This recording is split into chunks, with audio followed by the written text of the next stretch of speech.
បាទសួស្តីបងប្អូននេះមិននិយាយរឿងខនតុងម្ដងខ្ញុំបានឃើញសារព័ត៌មានខ្លះគេចោទថាខាងក្រសួងកសិកម្មគាត់នឹងមានគម្រោងចង់ធ្វើជាប្រភេទតុងខបងប្អូនដូចត្រីខអញ្ចឹងជាតុងខកំប៉ុងតែនេះគ្រាន់តែជាការដែលយើងឃើញសារព័ត៌មានគេចោទទេយើងអត់បានដឹងជាក់លាក់ឬក៏ច្បាស់លាស់ទេតែបើសិនជាវាជាការពិតមែនវាគឺជារឿងល្អដោយសារតែការធ្វើបែបនេះអាចឆ្នៃតុងទៅជាខបែបនេះគឺល្អយើងអាច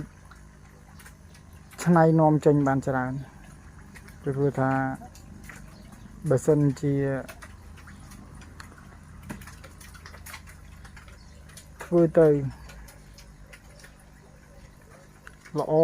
គឺនាំចេញបានច្រើនដោយសារប្រជាជនខ្មែរយើងគឺនៅលើពិភពលោកគឺស្ទើរតែគ្រប់ប្រទេសទៅហើយដែលមានប្រជាជនខ្មែរយើងរស់នៅហើយគាត់ក៏ប្រជាជនយើងក៏គាត់ចូលចិត្តហូបតុងដែរហ្នឹងហើយបានធ្វើតុងខបែបហ្នឹងបានទៅតែល្អអាចនាំចេញទៅលក់ឲ្យពួកគាត់ហូបបានមានថាគំនិតនេះគឺជាការឆ្នៃប្រឌិតដ៏ល្អមែនទែនគ្រាន់តែខ្ញុំអត់ចេះហូបតុងទេបងប្អូនបើខ្ញុំចេះហូបតុងខ្ញុំនឹងឆ្នៃធ្វើដូចពួកគាត់ទាំងដូចគ្នាបងប្អូនខ្ញុំអ្នកចាំតុងខ្ញុំអត់ចេះហូបតុងទេ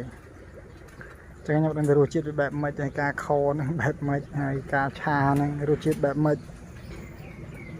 ឬការធ្វើអីផ្សេងរសជាតិបែបម៉េចគឺខ្ញុំអត់ដឹងទេដោយសារតែខ្ញុំអត់ចេះហូបអញ្ចឹងបើសិនជាពិតដូចដែលសារព័ត៌មានគេចុះគឺល្អមែនទែនបានខ្ញុំថាល្អតម្លៃតុងក៏អាចនឹងថ្លៃគួរសមហើយទីផ្សារនៅក្នុងស្រុករត់តែទលំទលាយទោះបីជានាំចូលមកច្រើនក៏នៅតែមិនគ្រប់ក្នុងការផ្គត់ផ្គង់សម្រាប់ការឲ្យក្រសួងកសិកម្មគាត់ធ្វើខតុងបែបនេះសម្រាប់បច្ចុប្បន្ននេះតុងនាំចូលច្រើនផងក៏នៅតែផ្គត់ផ្គង់ទីផ្សារអត់គ្រាន់ដូចគ្នាបងប្អូនខ្ញុំចិញ្ចឹមស្ទើរតែផ្គត់ផ្គង់ទីផ្សារមិនគ្រាន់ហើយបងប្អូនមួយចំនួនគាត់ភ័យខ្លាចអត់ទីផ្សារហើយឥឡូវបើសិនជាក្រសួងកសិកម្មគាត់ធ្វើចឹងបានបងប្អូនលែងខ្វល់រឿងអត់ទីផ្សារបងប្អូនខ្វល់រឿងអត់តុងឲ្យខាងទីផ្សារវិញទៅហើយបងប្អូនចង់ចិញ្ចឹមអីបងប្អូនគួរតែសាកល្បងមើលទៅព្រោះថាបើសិនជាដំណើរការខតុងមែនគឺតុងស្រែតុងបែបធម្មជាតិគឺប្រហែលជាអាចផ្គត់ផ្គង់អត់គ្រាន់ទេអត់តាន់ទេអញ្ចឹងហើយគឺតម្រូវការតុងចិញ្ចឹមគឺឡើងរឹតតែច្រើនទៀតហើយកាលណាតែយើងអត់ខំផលិតទេអញ្ចឹងមានតែនាំចូលដើម្បីយកមកផ្គត់ផ្គង់ឲ្យទីផ្សារនៅក្នុងស្រុកយើងចឹងហើយខ្ញុំលើកទឹកចិត្តបងប្អូនហ្នឹងគួរតែសាកល្បងមើលឬក៏ចាប់ផ្ដើមធ្វើសាកល្មើទៅហើយបងប្អូនចង់ធ្វើបងប្អូនអាចតាក់ទងមកខ្ញុំបានខ្ញុំមានបរិញ្ញាបត្របច្ចេកទេសក្នុងការចិញ្ចឹមទាំងអស់ផ្គត់ផ្គង់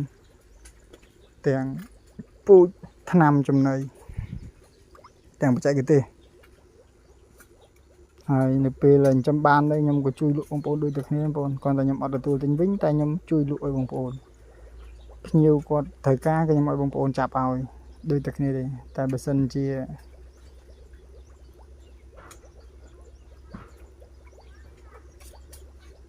បងប្អូនដែលមានទីផ្សារក្នុងដៃស្រាប់រឹតតែល្អ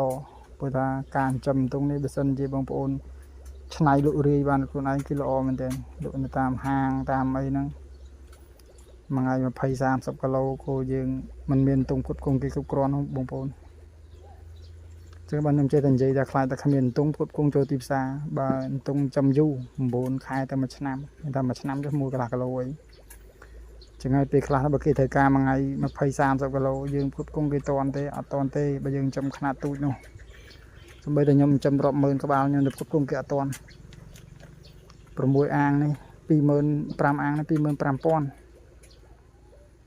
ខ្ញុំនៅតែផ្គត់ផ្គង់គេអត់តាន់